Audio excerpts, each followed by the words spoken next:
Okay, we're back. We have two marvelous people for you. We have two people who are movie stars from different generations. The younger, of course, is John Candy, and Maureen O'Hara has made 56 motion pictures, including all-time classics like The Quiet Man and Miracle on 34th Street. And she actually retired from the business 20 years ago, but apparently John persuaded her to come back for one more time, and the picture is called Only the Lonely, which comes out the 24th and has received some marvelous reviews. Would you welcome John Candy and Maureen O'Hara?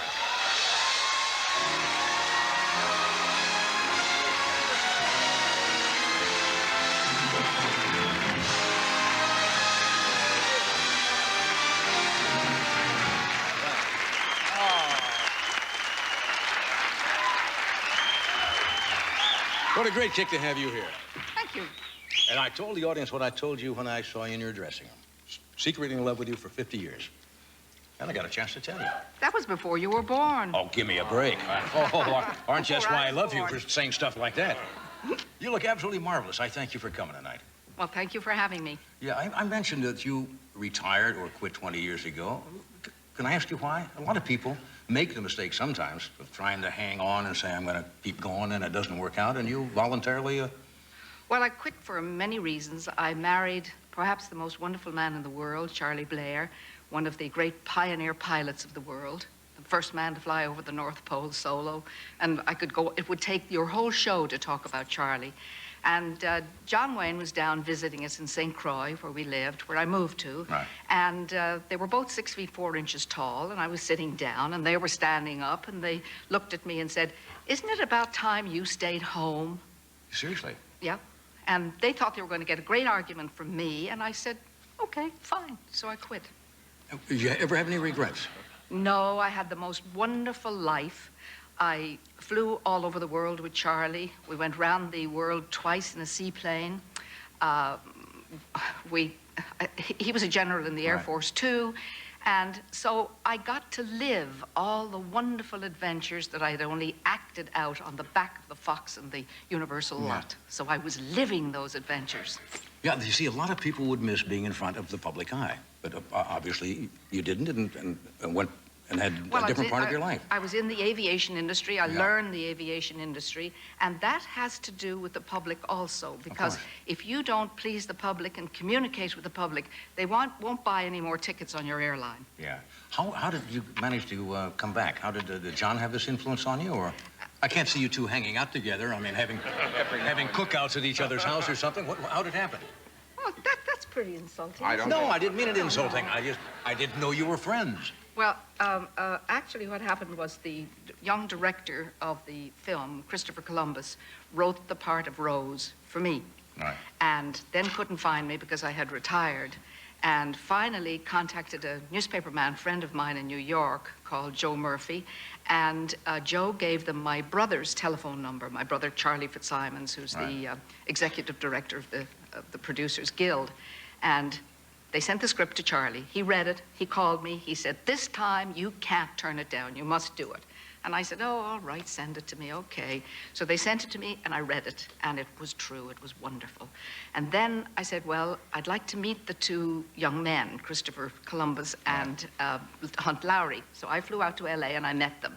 And in about 5 minutes, we loved each other. I liked them. I thought it would be wonderful to work for them. And then I said, no, but wait a minute. I think I also need to meet John Candy. So John was up in... Chicago. No, you were in... We were in Chicago. Yeah, but you flew into Chicago, didn't you, Yes. from Canada? She says you were in Chicago, you were in Chicago. I just go along. Yeah. I just go along with it. And I flew into Chicago, and this time it was like 50 seconds. I just looked at him. I looked into those gorgeous eyes, and I said, yes, I'll be his mom. Boy, that's nice.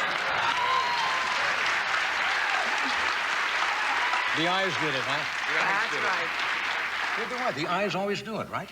Well, I kind of thought we looked a little bit alike. We have the same kind of teeth. Same teeth. We have the same mouth. And the same eyes. We all know that John Candy is a marvelous comedy actor, a marvelous sketch actor. Oh, you know. yes. I mean, that goes without saying. But I know what you're going to say. Wait till you see this picture. John Candy comes into his own as a fine, fine, dramatic actor.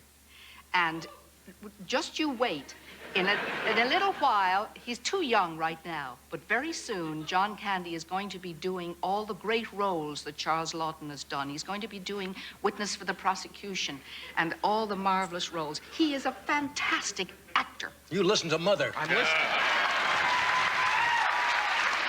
Well, that's high praise indeed. That is high praise coming from you. Because I think people who are skilled at comedy are basically good actors. Oh, comedy is one of the most difficult things in the world to do. Yeah.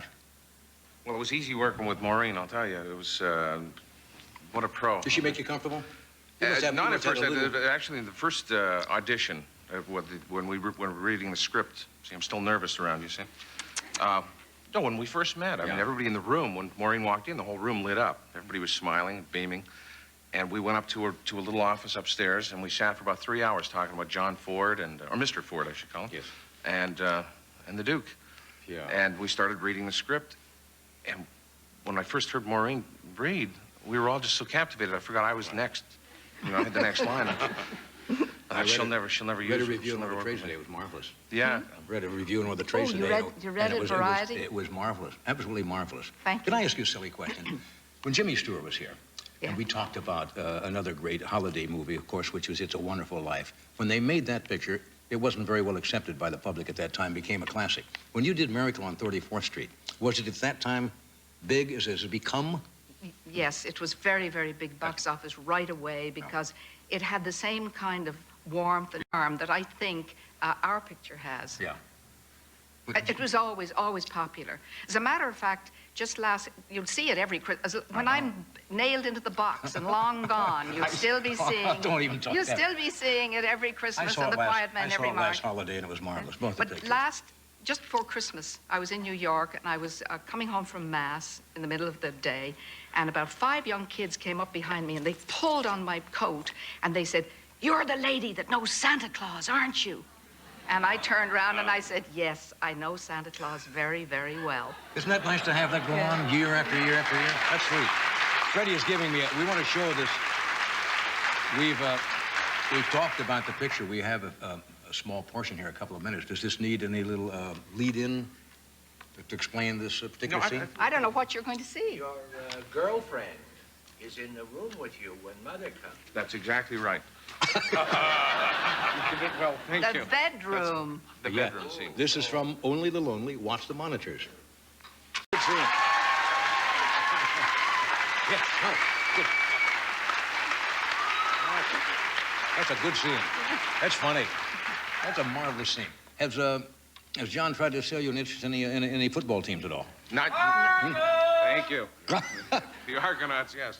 No, Hi, we'll be Jeff. talking after the show on that one, though. Yeah, you Selling invested in the tickets. Canadian football team. The Yeah, with Argonauts. Bruce McNall and Wayne Gretzky.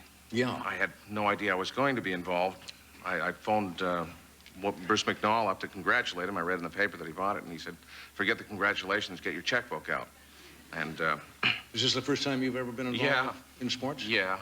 It's not going to end there, you know. No, I know. I just didn't realize how involved it is. Didn't you guys How sign expensive it the is. Rocket, Yes, we signed the Rocket. There's Ismail, for something like, I hate to even quote the figure, 26 million.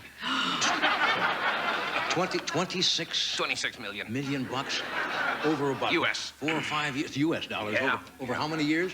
4. It's a good deal. We're in the isn't it? wrong business. Isn't I mean, it a good deal? Do you play football? oh, for that, I'll play anything. We're hoping. Now, a lot of people think he'll be great there because of Yeah. his running ability, because the Canadian football field, It's if a people wider do not field. know, is it what, 20 or 10, It's 65 yards wide. 65 Yeah. versus the 50 yards? Yeah. And So- we've got a longer field, it's 110 yards long. We've got end zones that go on forever. Yeah. So it should be good for him. When he turns the corner, he's got that extra 10 yards. You're gonna be involved in And an picking- extra man out there to block for him. You're going to be involved in picking players and all that stuff? I'll be blocking for him. With that kind of money, I'm looking after him. We'll take a break. We're coming right back. Stay there.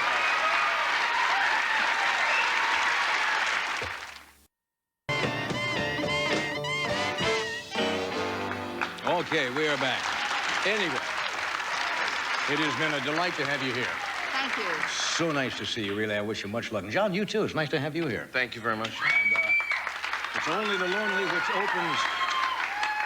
opens, this is the preview, right? Tuesday, May 21st? And it opens on the Now, I saw the 24th. invitation. I see Mr. Candy in the background here, and I see, I don't know if you can see this from there. Ali Sheedy. Yeah. Are these, now, can we ask whose legs those are? Are those your, Well, they sure as hell aren't mine. Oh, yeah. They're not mine. Anyway, thank you both for coming. I hope the movie's a big hit for you. It's been a joy having you here. Thank you. I want to thank Shirley Horn. She'll be at the Cinegrill. We'll see you. Have a nice weekend. Good night. Coming up next, actor Steve Guttenberg and Desert Queen Bev Tanner join Dave on Late Night with David Letterman. Then soulful balladeer Keith Sweat joins host Tom Kenny on Friday Night Videos.